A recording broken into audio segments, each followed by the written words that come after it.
Hello champs, and welcome back again. So in a previous video I showed you how I modified the small toolbox that comes standard mounted on the back between the ROPs of the L2501, this plastic thing. Took that off and created this metal basket.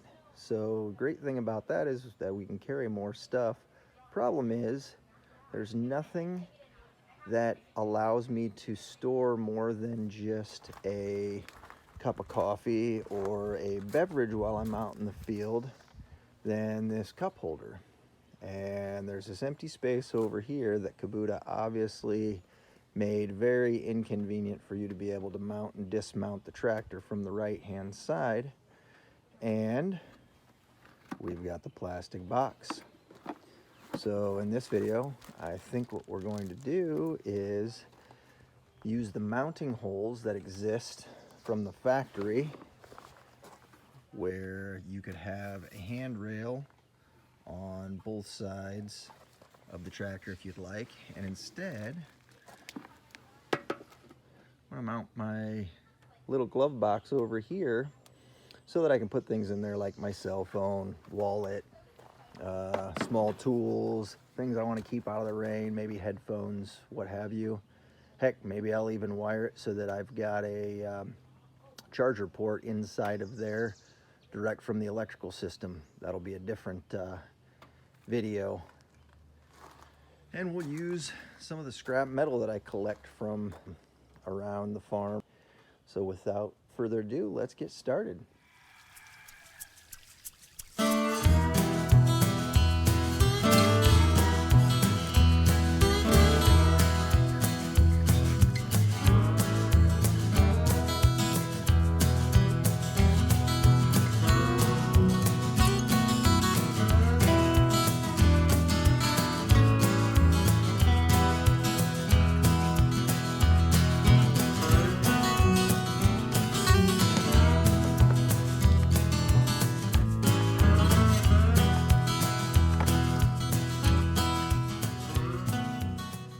So the first thing I'm looking at here is we've already got the existing mounting holes on the bottom of this little plastic box. So I think the easiest thing is to use what we've got. It looks like the difference between the two of those is approximately 7 3/4 of an inch from center to center. So if we go with 1 foot of steel angle, I think that will give us a mounting point for the bottom, and then we can work on welding up the brackets. So the first step I did was cut the brackets that will match up for the mounting points, and cut a little piece of angle. Cut it long so that once I get everything welded up, I can then cut where I want it to make it look perfect.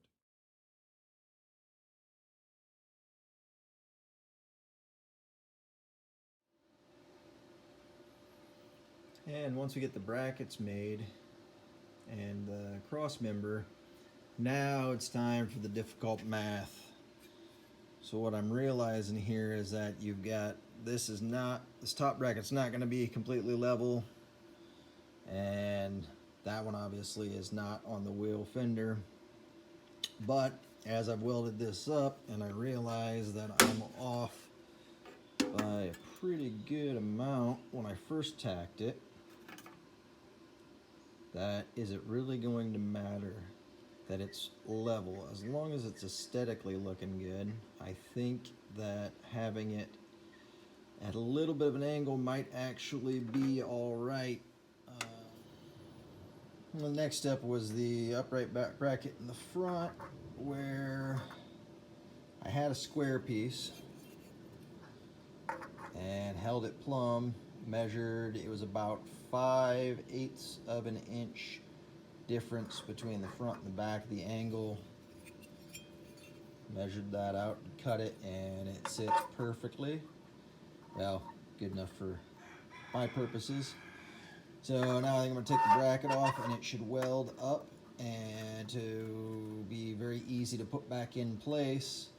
And then we'll cut it for the right height and see if we can level it out a little bit by forcing it up, since I've still just got those tack welds. Well, look at that. It seems that that tack weld was all right, and now I've got the opposite problem. So welded the support, tacked that support in place. Looks like it's a little bit long. I'm going to shorten it up a little bit to bring it back to almost level. And then I think we'll be ready to weld everything up, grind it, and put a fresh coat of paint on it.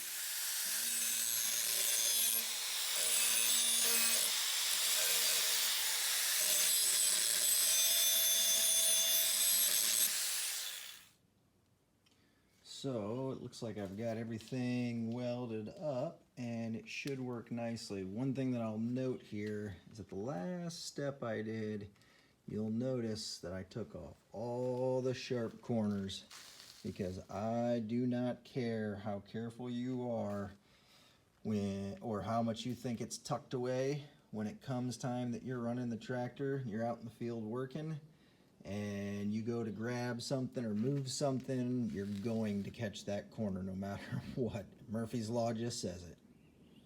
Let's see how it fits.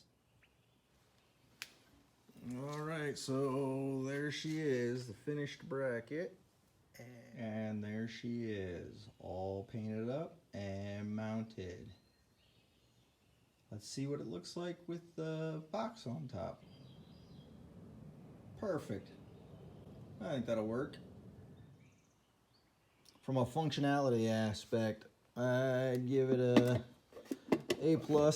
I mean, I can put cell phone, wallet, if you're a smoker, pack of cigarettes, whatever you want in there, easily reachable.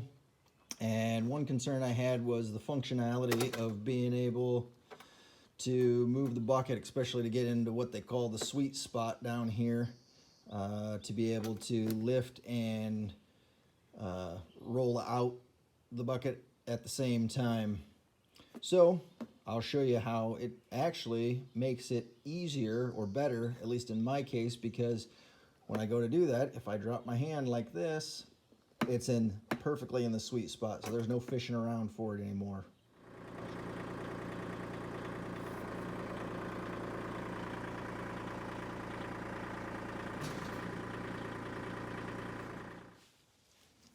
So that's what we've got for this farm build.